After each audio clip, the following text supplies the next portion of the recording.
Bonjour tout le monde, c'est Sarah du Michigan qui vous retrouve aujourd'hui pour faire une vidéo.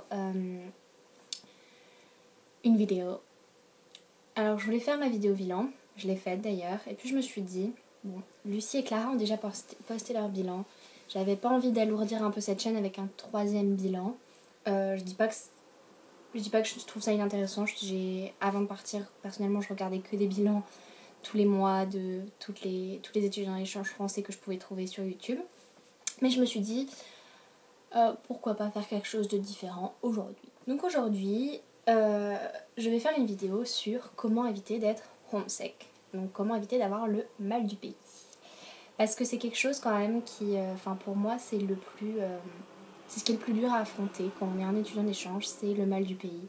C'est le manque de sa famille, le manque de ses amis, le manque de son pays, même de la nourriture. Ça peut paraître étrange, mais oui, des fois, j'ai le mal du pays, de la nourriture, de France. Je sais pas si ça veut dire quelque chose. Mais voilà, en tout cas, je profite de ce jour parce qu'aujourd'hui, on est mardi, et donc, en fait, il neige.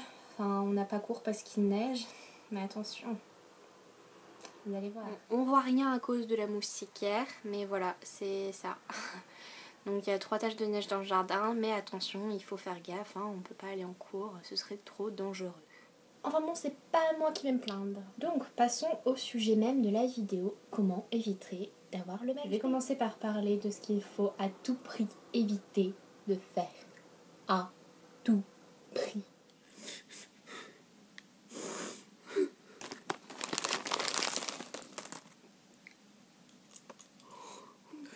Les copains, vous me manquez. Donc voilà, j'ai eu l'air con 30 secondes, mais je suis contente. Donc, le premier truc à éviter, écouter de la musique triste. Oui, ce casque est un peu ridicule. Voilà, c'est la première chose à ne jamais, jamais, jamais faire. Écouter de la musique triste. Deuxièmement, bouffer du chocolat. Alors dans mon cas, c'est les M&M's. Bon, moi, c'est pas quelque chose que je fais uniquement quand je suis homesick. C'est quelque chose que je fais tous les jours. Mais bon, il faut éviter parce que c'est pas le chocolat qui va t'offrir du réconfort, même si c'est ce que tu penses. Troisièmement, le doudou qui sent que... C'est mon doudou de quand j'étais petite. On ne rigole pas, merci. Qui sent encore l'odeur de la maison et qu'on sniffe dès qu'on est triste. Et puis quatrièmement, se lamenter devant les photos de ses potes. Bon, je crois que ça, personne ne le fait. Mais moi, j'ai des photos un peu de ma famille, de mes amis, un peu partout dans cette chambre. Donc voilà, ça c'est ce qu'il faut à tout prix éviter de faire. Autre chose à éviter de faire, c'est de rester seul et inactif. Donc là, c'est la partie sérieuse. Je fais ma petite connerie en début de vidéo. Voilà. Maintenant, on va parler sérieux. Il faut éviter de rester seul et inactif. Parce que la solitude, ça ne fait qu'accroître le sentiment de manque. Parce qu'on se dit qu'on n'a personne ici, qu'on n'a pas de vrais amis ici, que nos vrais repères, ils sont de l'autre côté de l'océan. Je parle en... Ouais. Bon, oubliez de l'autre côté de l'océan parce que vous allez peut-être pas tous partir aux États-Unis, mais bon, voilà. Et enfin, je veux dire, dans un autre pays, ça sera du temps pour... Enfin bref, ne restez pas seul. Donc, si vous ne restez pas seul, logiquement, vous voyez des gens. Et si vous n'avez pas d'amis, si vous n'avez pas de vie sociale, eh bien, je vais vous montrer quelques activités. Numéro 1. Regardez des vidéos drôles. Alors moi, sur mon portable, j'ai une petite playlist que je vais vous montrer avec des vidéos de Gad Elmaleh. Parce que c'est mon préf. Je sais c'est pas super original, mais j'aime bien Gad Elmaleh. Et donc j'ai une petite playlist avec des vidéos de lui. Donc si vous ne connaissez pas iTube, je vous recommande cette application. Et donc voilà, j'ai des petites vidéos de lui. Ah, on voit pas. Allez. Bon, on voit que dalle, mais bon, voilà, j'ai quelques vidéos de lui, comme ça. Comme ça, dès que je suis triste, et ben, je regarde une petite vidéo qui me fait rire, et puis je souris aux lèvres. Astuce number 2. Aller faire une promenade. Je le dis sur le ton de la rigolade, mais sincèrement, c'est ce que je faisais beaucoup le premier mois où j'étais ici. Dès que j'étais pas super bien et tout, je plaquais tout. Bon, je prenais mon téléphone avec, mais je le regardais jamais. Au cas où ma famille d'accueil me chercherait. Et je partais explorer un petit peu ma ville parce que c'est une toute petite ville où je vis. Donc j'allais faire une promenade et en général ça me changeait les idées et ça m'était bénéfique. Troisième conseil qui peut ne pas convenir à tout le monde mais qui personnellement m'a bien aidé, c'était de faire un FaceTime avec mes amis. Alors, ça c'est vraiment comme vous le sentez. Je sais qu'il y en a, ça fait que accroître le sentiment du mal du pays. Mais il y en a que ça peut aider. Moi personnellement, dès que j'ai envie de pleurer, que je me sens pas bien ou que j'ai envie de rentrer à la maison, je FaceTime quelques-unes de mes amies. Et puis en général, je pleure un bon coup, elles me font des blagues, elles me remontent le moral. Et ensuite tout va mieux. Quatrième astuce, donc cette idée-là m'a été donnée. J'ai trouvé ce moyen-là grâce à WEP, l'organisme avec lequel je suis partie, qui avant de partir nous a fait écrire sur un bout de papier. Il me semble que c'était pourquoi, ce qu'on avait peur de perdre, ou enfin, je sais plus trop, genre une lettre à nous-mêmes, et qui nous ont envoyé après notre premier mois ici. Alors je me suis dit que c'était pas une si mauvaise idée que ça, et j'ai un papier, je l'ai pas avec moi, avec toutes les raisons pour lesquelles je suis là. Et dès que je vais pas bien, dès que j'ai un coup au moral, tout ça, je lis cette liste, et tout va mieux. C'est-à-dire que par exemple, c'est tous des petits mots à moi-même que je me suis dit, je suis là pour vivre de nouvelles expériences, je suis là pour apprendre l'anglais, je suis là pour mon futur, je suis là pour rencontrer de nouvelles personnes. Et en général, ça me remotive à continuer. Une variante de cette liste pourrait être d'écrire toutes sortes de petites phrases de motivation qui vous poussent à continuer. Du genre, c'est qu'un an, tu rentreras à la fin de l'année, tu seras chez toi, il faut que tu profites. Tes amis, ta famille, tu vas les retrouver en rentrant. Tu t'es investi là-dedans, il faut continuer, tu peux le faire, tu as déjà survécu toute cette période de temps, tu peux encore survivre quelques mois. Toutes des petites phrases qui peuvent vous aider. Je me suis perdue dans le nombre des numéros de mes astuces, donc je vais plus faire de numéros, mais suivez quand même. Donc cette astuce-là, ça rejoint un peu celle des vidéos drôles. C'est de regarder un film drôle, mais dans la langue du pays dans lequel vous êtes. Donc j'ai une petite liste de films qui m'ont bien fait, qui m'ont poilé, avec qui je me suis payé une bonne tranche.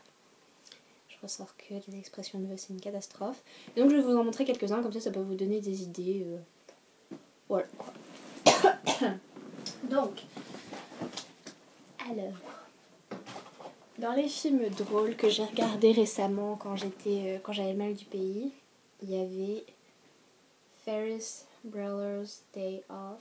Bueller's, je sais plus comment prononcer son nom. Donc en gros la journée de congé de Ferris Bueller, qui est un film un peu vieux mais marrant. Qu'est-ce que j'ai regardé récemment qui m'a fait rire? Superstar. Donc c'est un peu... C'est bizarre comme film, mais moi je me suis poilée devant. Et ben j'ai plus de films drôles ici, donc je vais en énumérer quelques-uns. Dans les films drôles que j'ai regardés, il y a tous les films avec Will Ferrell. Je crois que c'est comme ça qu'on prononce son nom en France. Donc par exemple Step Brothers, Elf, tous des films comme ça. Donc voilà, je vous ai donné que 4 idées de films, mais ça peut peut-être vous inspirer. Et puis si vous ne trouvez pas, bah, vous tapez film drôle sur Google. Autre astuce bien sûr, autre astuce qui m'a beaucoup aidée, c'est de faire du sport. Alors oui, j'aime pas les clichés sur les États-Unis, mais il est vrai que la nourriture est différente. C'est pas forcément pire, même si en certains cas oui, on peut très bien être dans une famille qui mange super équilibré, mais c'est toujours un changement de nourriture, donc oui, on prend du poids, souvent. Et personnellement, je suis pas quelqu'un qui s'intéresse beaucoup à son poids, je me pèse rarement. D'ailleurs, la première fois que je me suis pesée depuis que je suis ici, c'était le week-end dernier. Donc en 3 mois, je me suis pesée une fois. Je mange comme 4000, c'est une catastrophe, je fais que ça. J'ai toujours des M&M's dans ma chambre. Mais j'essaie de m'entretenir et de faire du sport au moins 3-4 fois par semaine. Donc, en général, j'y vais avec des amis, on va à la salle de sport, tout ça. Mais si vous voulez faire du sport par vous-même, c'est une super idée parce que ça permet d'évacuer toutes les émotions qu'on a. Ça peut être de la tristesse, de la colère. Ça permet de tout évacuer. Après, ça évacue aussi la sensation de bien-être dans tes jambes. C'est-à-dire qu'après, tes jambes, c'est une catastrophe. Donc là, moi, j'ai fait du sport hier. Je porte ce super bas de pyjama parce que je peux mettre aucun jean parce que j'ai les jambes démolies. Une des meilleures astuces que j'ai pour éviter d'être d'avoir le mal du pays, c'est de parler à d'autres étudiants d'échange. Alors, il est vrai que la plupart des organismes vont vous recommander de ne pas trop se lier d'amitié, enfin de ne pas se lier d'amitié, mais d'éviter d'être tout le temps avec les autres étudiants d'échange de votre lycée. Mais pour moi, je trouve que c'est quelque chose de normal. T'es avec des gens qui vivent la même chose que toi, qui traversent les mêmes galères que toi, forcément tu vas te tourner vers eux. Ça me paraît logique. Moi, je m'entends très bien avec deux étudiantes d'échange de mon lycée, Christina d'Espagne et Jenny de Norvège, et aussi Arturo qui vient du Mexique, avec qui je suis allée entre autres au homecoming. Ce ne sont pas mes seuls amis au lycée, j'essaie d'entretenir des amitiés avec les Américains aussi. Mais pour moi, c'est quand même le premier réflexe que j'ai quand je suis pas bien, c'est d'appeler l'un d'entre eux. Parce qu'ils comprennent et que même si on parle pas la même langue, c'est... Des fois, il n'y a même pas besoin de mots, on comprend ce qu'on ressent et on arrive à se remotiver entre nous. Après, je peux vous conseiller aussi, nous, on a un groupe sur Facebook avec les étudiants d'échange de France 2013-2014. On a un groupe sur Facebook, je crois qu'on est une cinquantaine. Et on se raconte toutes nos histoires, tout ce qui se passe. Donc entre autres Lucie, Clara, on est tous dedans, Camille, Laura, on est dedans. Et donc on partage un peu tout et n'importe quoi. Les anecdotes, nos coups de gueule, nos coups de tristesse, tout ce qu'on note de différent. On parle vraiment de tout. Et je crois que ça a été vraiment un de mes plus gros soutiens.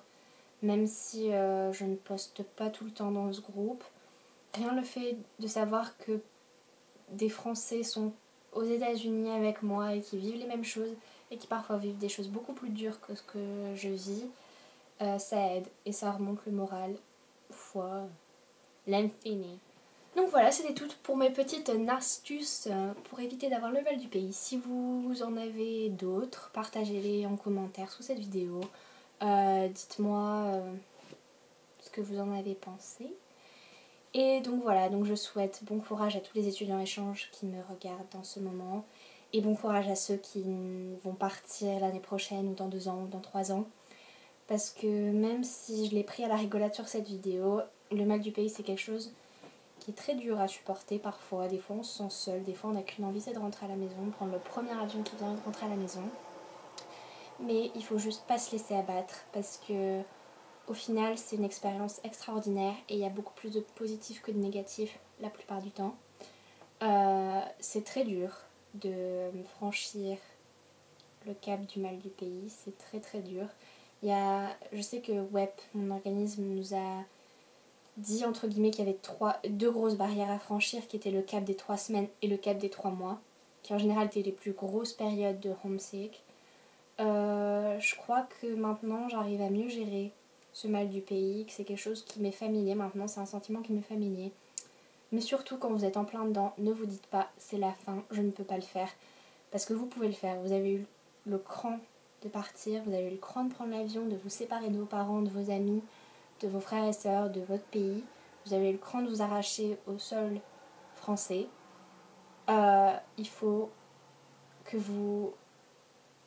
Si vous avez eu le cran de faire tout ça, vous aurez le cran de continuer. Si vous avez su passer quelques semaines loin de votre famille, vous pouvez toujours continuer. C'est pas ça qui doit vous arrêter. Donc voilà, sur ces paroles philosophiques, je m'en vais puisque je pue et que je dois prendre une douche. Enfin voilà, j'espère que cette vidéo vous aura un petit peu aidé, vous aura fait sourire. Voilà, j'espère qu'elle vous aura pas déprimé. Mais voilà, gros bisous.